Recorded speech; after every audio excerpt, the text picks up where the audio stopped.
Welcome to Mediation Playbook, the podcast that provides winning negotiation strategies.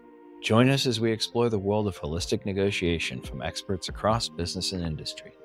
Our guests will share with us their insights and draw on their experiences to provide you the techniques and tools you need to become a master negotiator. Now let's get started. Hi, everybody. Welcome to Mediation Playbook. I'm your host, David Coher, and today we're going to do a deep dive into anchoring. What is anchoring? How can you protect yourself against it? How can you use it to your advantage? So let's go ahead and get started. The formal definition of anchoring is that it's the strategic introduction of a specific piece of information, usually a dollar value or an initial offer otherwise, to establish a reference point around the negotiation. The reference point is supposed to serve as a psychological anchor that influences the subsequent discussions and decisions. Now, I say supposed to because when it's done effectively, it definitely can do so. When it's done ineffectively, it actually ends up harming the party that's trying to use anchoring but misapplying. Let me give some examples of what anchoring is to give some context here. Do me a favor, think of what is the population of South Africa, okay? In terms of millions of people, is it more or less than 15 million? I want you to think of a number. It doesn't have to be a specific number. You can round to the nearest million, obviously. It's just a thought exercise. You got that number in your head? Okay, I'm going to assume that you do. The population of South Africa is a little over 59 million people. Now, do you see how you were thinking it was around 15 million? Maybe you thought, no, 15 million is too low. I'm going to double that. I'm going to go to 30 million. You're still off by half, right? That's how anchoring works. Let me give you another example, a little more interesting one.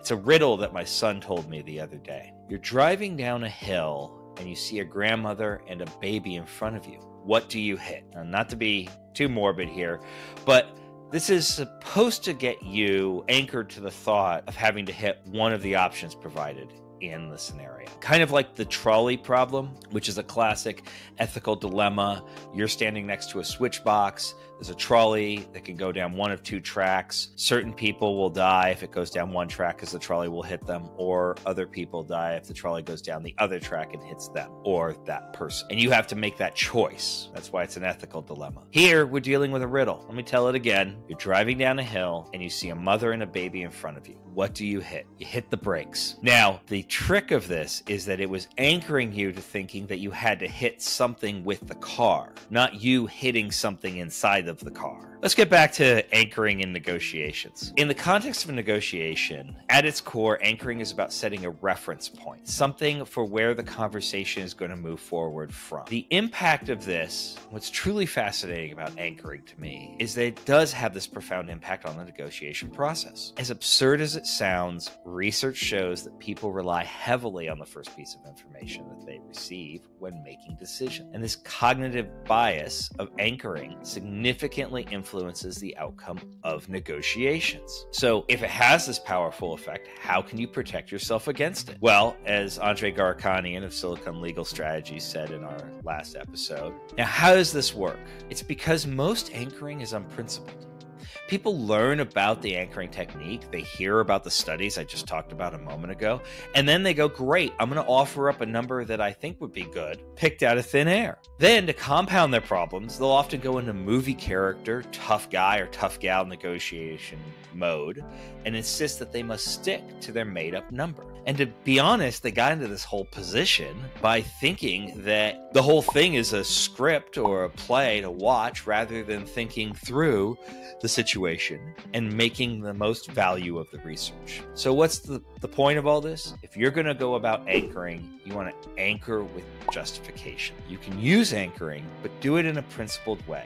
Establish a strong foundation for the negotiation by anchoring your position with a justified valuation or justified reason behind the deal point that you're trying to anchor the other side to. It means that you have to do the work of developing that smaller or larger number, and then you get to pull that number out. And when they respond with why to try and block your anchoring, you can prevent their attempt to untether you from the anchor. For example, in the last episode, our guest talked about a negotiation where it was kind of universally agreed upon the value was around $200,000, or I should say universally understood the value was around $200,000. But one side wanted to offer a super low value of $50,000. And the reason they wanted to offer that $50,000 value was to prove that they were a tough guy negotiator in that case. Well, if you're in that situation, and you're dealing with something where there's about $200,000 of value in between, and you're offered $50,000, and you ask why,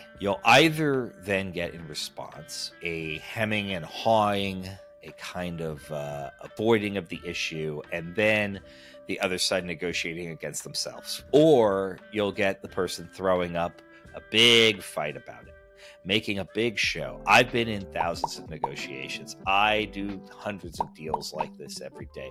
I did a deal last week just like this.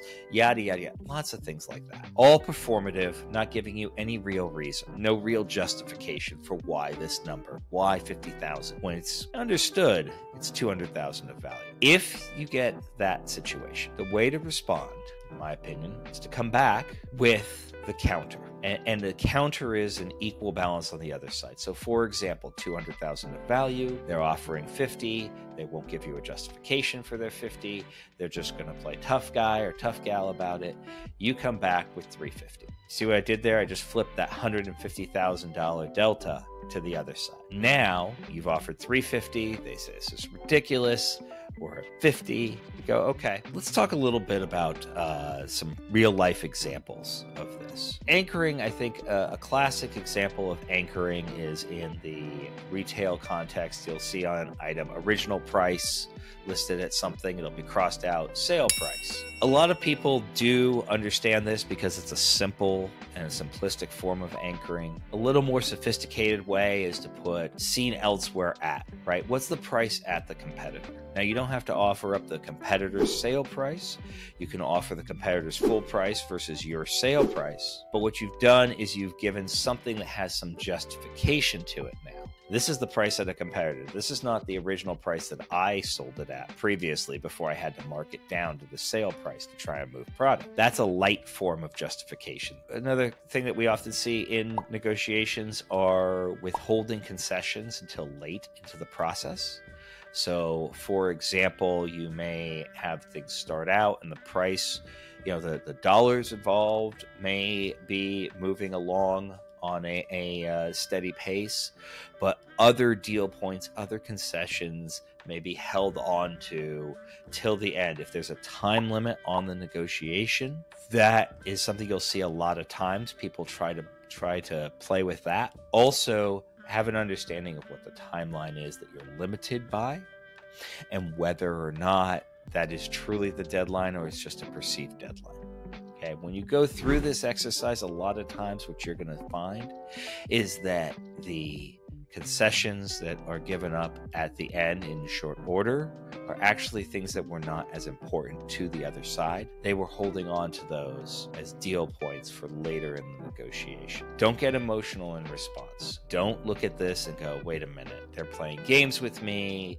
This is ridiculous, and then respond in an emotional manner. Instead, you want to understand they are using anchoring as a tool, as you should. It's something where you want to appreciate the value of the tool and the logic behind it. That doesn't mean that it's emotional. It doesn't mean that it's playing games. One other tip, if you are in a situation, let's go back to the 200,000 example, because it's easy for illustration purposes. Let's say, for example, that you have this situation, it's an understanding of $200,000 value, whatever you're negotiating over. You want to offer a lower amount, but you can't come up with an analysis that gets you to $50,000. So you can't justify that. You can come up with an analysis that gets you to $100,000. You may realize that that analysis is not the best way to value the situation. You may realize that the best analysis work will yield a value of approximately $200,000.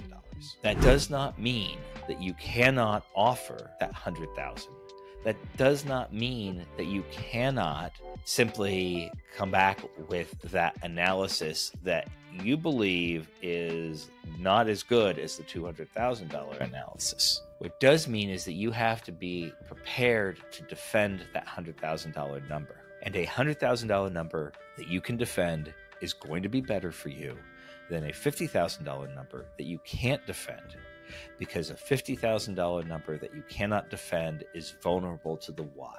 A $100,000 number that you can defend is not vulnerable to the why. It's vulnerable to that better analysis, most certainly, but it means that you can successfully anchor the negotiation. And because of that, you're going to be able to hold tight to it better than you would with the 50,000, because you don't have a reason to stick to the 50,000 number. Finally, what happens if you're in a negotiation, you haven't used anchoring, or you're in the middle of a negotiation, you're listening to this episode and you're thinking, how do I leverage this here? You can re-anchor. Anchoring is not only for the beginning of a negotiation.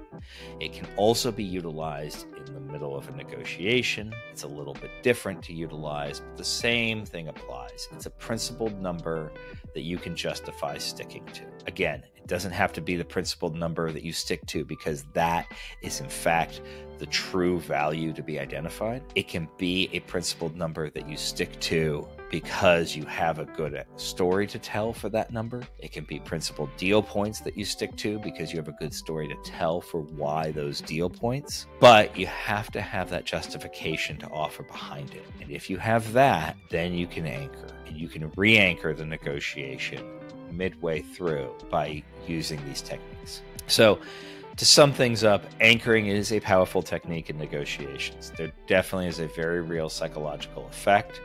Many people suffer from this cognitive bias.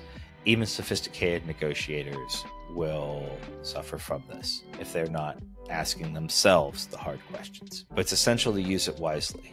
This means both understanding how that psychology works and understanding why you need to be prepared for those objections, and then being prepared for the objection.